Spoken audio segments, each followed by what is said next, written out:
Hello and welcome back to Sri Lankan Life Sciences Academy.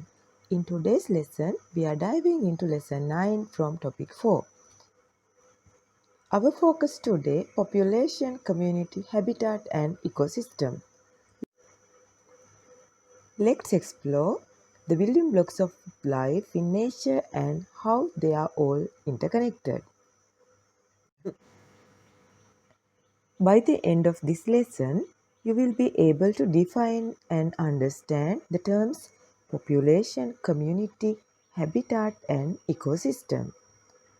You will also learn how to apply these concepts to real life examples and begin to appreciate the delicate balance of our ecosystems and the values of ecological harmony. Ecology is the study of interactions between organisms and their environment. It helps us understand how every organism fits into the bigger picture of life, whether it's a single ant or an entire forest. Let's visualize the hierarchy in ecology. An individual becomes a population. Populations form a community. Communities interact within an ecosystem and ecosystems form part of the vast biosphere. This layered structure helps scientists understand and study complex biological systems. A habitat is the natural environment where an organism lives and grows. For example, a fig tree may serve as a habitat, but a single fig can be a microhabitat for a tiny fig wasp. Habitats vary greatly, like oceans, forests, or grasslands, all tailored to the organisms that live there. A population refers to a group of individuals of the same species living and breeding in the same habitat. Think of tilapia fish in a pond or dust mites in a mattress.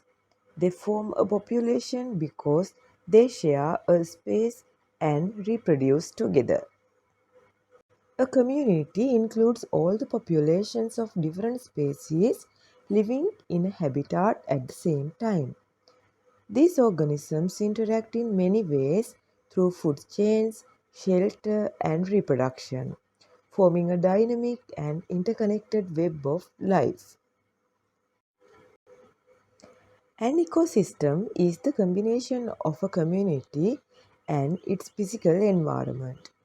It includes living components like plants and animals and non-living ones like sunlight, air, and soil. All these elements interact in cycles allowing energy flow and nutrient recycling. The biosphere is the largest ecosystem on Earth, but because it's so vast, it's divided into major regions called biomes. Biomes are classified based on climate and dominant vegetations like tropical rainforest or tundras. These in turn are broken into smaller ecosystems for easier study. Here's a table showing different biomes, from the dense biodiversity of tropical rainforest to the frozen silence of polar ice caps. Each biome has its own climate, species, and role in the global ecosystem. Let's review. We move from an individual organism to a population to a community to an ecosystem to a biome and finally to the entire biosphere. Each level adds more complexity and interactions. Now it's your turn. Create a concept map using the terms population, community, habitat, and ecosystem. Include examples and show how they relate to each other. This is a great way to reinforce your understanding.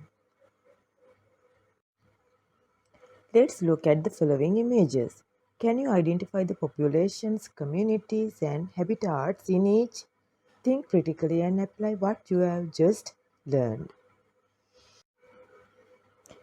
In a tropical rainforest, you will find dense plant growth, high biodiversity, and constant interactions among species. Can you spot the different populations and communities here?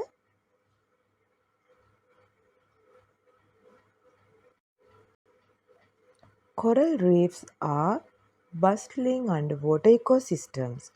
Look at the vibrant community of fish, corals, and microorganisms all coexisting in a beautiful complex habitat. The savanna hosts grasses, herbivores like zebras, and predators like lions. It's an open ecosystem with seasonal rainfall and rich interspecies relationships. Deserts are dry but teeming with life adapted to harsh conditions. From cacti to camels, each organism fits into a tightly balanced system.